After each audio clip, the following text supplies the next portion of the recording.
Well,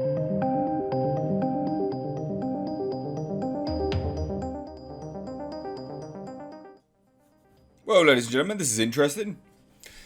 Justice League is experiencing more claims, I guess you could say. Now, this one's an interesting one because it says, report, Joss Whedon threatened Gal Gadot's career on the set of Justice League. And the report actually comes from The Hollywood Reporter and writer Kim Masters, but not Gadot herself. Which I think is a little bit odd, personally. Now, she's come out and already said, yeah, I had some issues with Joss Whedon, but hey, I sorted it there and then. Moved on. But then other people are talking on her behalf? Seems awfully misogynistic, or I don't know. I'm sure there's a word people hate for those kind of things when you talk over a woman. I don't know, mansplaining almost, but maybe because it comes from a woman, it doesn't matter. I just think it's weird. I just think ultimately, like, if Gal Gadot wanted to say this, she would. And she obviously didn't. So why are we saying it, I guess? It's very strange. Anyway, a new report claims that director Joss Whedon threatened Wonder Woman actress Gal Gadot's career on the set of Justice League. Now, the report comes from The Hollywood Reporter and writer Kim Masters. It also comes after Gadot already confirmed she had her own experience with Joss Whedon, which, again, I've said this, and that's why it's interesting and surprising as to why she didn't then say what it was at that point. I'm not saying that this isn't true.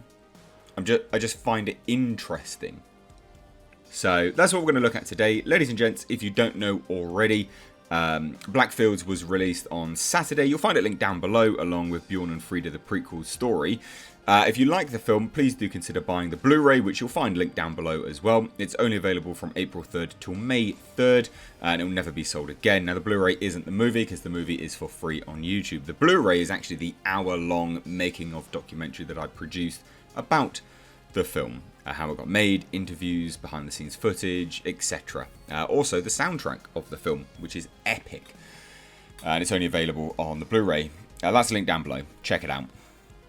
Anyway, this article's linked down below as well, so again, check that out. Now, back in December 2020, Gadot spoke with the Los Angeles Times regarding Ray Fisher's accusations against Whedon while on the set of Justice League. Gadot stated, "I'm happy for Ray to go out and speak his truth." I hate that phrase.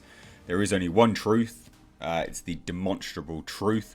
When someone says, no, this is my truth, it means that you're blurring the lines between fiction and non-fiction. And that's dangerous. That's not smart. That's really dumb. There is only one truth. It is finite. Now, she continued, "I wasn't there with the guys when they shot with Joss Whedon. I had my own experiences with him, which wasn't the best one. But I took care of it there, and when it happened, I took it to the higher-ups and they took care of it. But I'm happy for Ray to go up and say his truth." Now, going back to the whole his truth situation, that whole phrase just reeks of, well, there's three, there's three stories. There's, his opinion, my opinion, and then the truth is somewhere in the middle. When you say his truth or my truth, it just reeks of how you interpret the situation, which, as we all know from that phrase, is not the truth. Anyway, just thought I'd cover that, why I hate that bloody phrase so much. Anyway, Gadot did not elaborate on what that experience was, but Scooper Grace Randolph speculated that it had to do with the Flash laying directly on top of Wonder Woman. I doubt we'll ever get specifics from Ray Fisher, R.E. Joss Whedon, but here's one I was the first to report. Gal Gadot didn't want to film this scene, so Whedon did it with a stunt double. That's why you can't see her face. And this is the scene in question.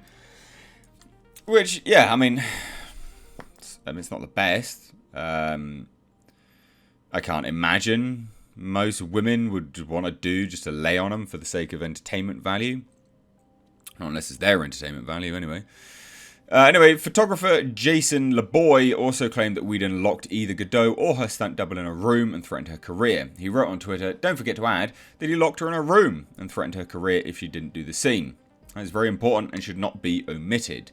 Which, yeah, not great if that is true. Anyway, so the new report, what we're talking about today, comes from The Hollywood Reporter, and Masters appears to back up LeBoy's claims. Masters writes, a knowledgeable source says Gadot had multiple concerns with the revised version of the film, including issues about her character being more aggressive than her character in Wonder Woman. She wanted to make the character flow from one movie to the next.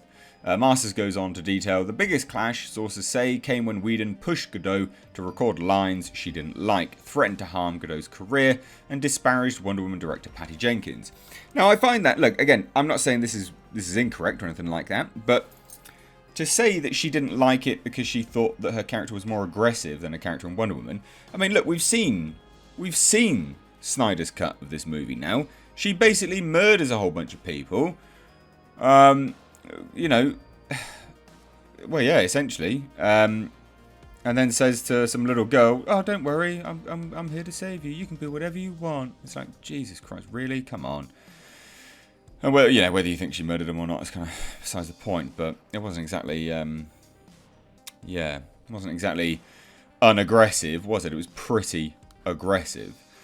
Anyway, Masters backs up this claim, citing an anonymous person she describes as a witness on the production who later spoke to investigators. This person states Joss was bragging that he's had it out with Gal. He told her he's the writer and she's going to shut up and say the lines, and he can make her look incredibly stupid in this movie. Yeah, maybe. I guess it's just... I've said on this channel many times, Joss Whedon's like a dog. He's not a nice guy. He's pretty scummy, to be fair, from what we know about him. Anyway, Masters then writes, a knowledgeable source says Gadot and Jenkins went to battle, culminating in a meeting with then Warner's chairman Kevin Tsujihara.